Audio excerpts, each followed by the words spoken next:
bokki suratul fatxi te mooy inna fatxnaa laka fatxan mubiinan li yaxfira laka allahu ma taqaddama min danbika wa ma taaxar wa yutimmu nicmatahu alayka wa yahdiyaka siratan mustaqiman wa yansuraka allahu nasran azizan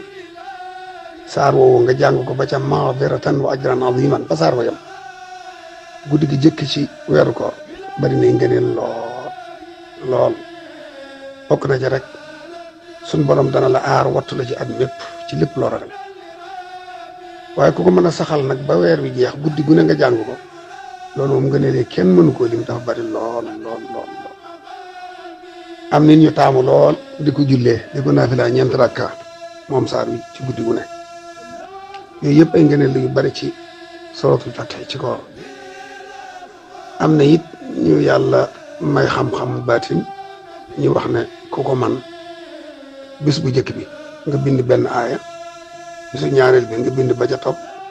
toppe ko noonu ba ci ñaar fukki ak juróom-ñeent bu yori feeñee baax na boo xëyee bala ngaa julli ji nga koy sangoo bu feeñul nga téye ko ba mottali fanweer boo xëyee ci kor yi boo xëyee bala ngaa julli ji nga sangoo ko bokk na ci sabab ci